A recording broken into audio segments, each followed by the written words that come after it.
Hello, hello. This is your Uncle Jerry with the first edition of our weekly update for 2013. So, this week we're going to bring in Hawaiian seafood. You're going to have all of your favorites. Ahi, we're going to make poke if we get requests for it, which we usually do. I'm going to bring in the best salmon in the world, Tazman Salmon. And, of course, the Billfish. I'm going to buy the freshest and the best that's available on the dock. Get your orders in by Tuesday or Wednesday at the very latest. Speaking of great food, we took a break last weekend, and on Monday we got to have a tour of the Creminelli Fine Meats facility in Salt Lake City. We'd met Cristiano at the Specialty Food Show in San Francisco 3 years ago. He wasn't quite as famous as he is now, and it was really nice getting reacquainted and seeing how he does things. Cristiano's family's been making salami and sausage in the Piedmont, Italy for 4 centuries. I think at this point in time they've got it down pat. Cristiano holds true to his family traditions, using only the best pork, and he abstains from using nitrates and preservatives. He claims the climate in Salt Lake City is identical to Bahia, Italy, where he's from in the Piedmont.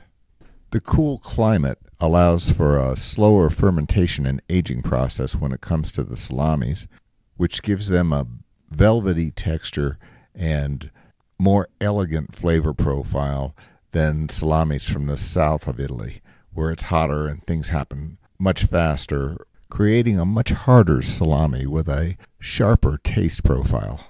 It kind of reminds me of cool climate wines and the way they are produced and taste compared to California, where the grapes get really ripe.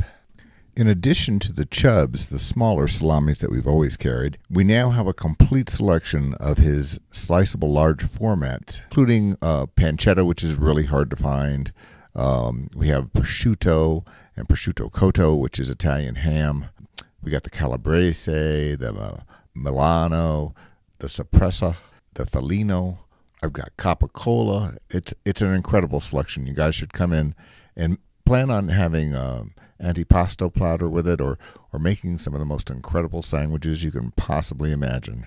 And for those of you that are gluten intolerant, I've got the best thing you've seen yet. I've got gluten-free baguettes. They're frozen just like the regular baguettes we have. 9 minutes in the oven at 400 degrees, and you've got a real treat. They're from Udai, and they're fantastic. For those of you that are young, or at the very least young at heart, and like to eat and drink well, you should really come in and visit me. Ask for Uncle Jerry. I'll shop with you. Got some really great bottles from Spain, like Blau and Atalaya. Those are both in the Spectator Top 100 this year, and less than $20. I have several other selections that were in the Spectator Top 100. And I'm also starting to pick up on the Neal Rosenthal Collection, which are wines you usually find only in the best restaurants. They're more old world style, and there's a better balance between the acidity and the alcohol. These wines go much better with food. They got a nice firm core of tannins in the reds, and the whites have a mineral note. These are very nice bottles for around $20, and they are state produced. I'm told that these are very limited productions, like around 500 cases come to the United States of each of these wines. So yes, definitely come in and talk to your Uncle Jerry about the Neal Rosenthal Collection. Also, don't forget, we're having a great sale in the store all through January and probably into the middle of February. There's about 100 bottles on sale every day, so you don't have to pick up the newspaper and look for what's on sale. Just come on down. Spirits, craft beer, and, of course, wine. Hey, Happy New Year. Thanks for shopping with us over the holidays, and we'll be back with you again next week.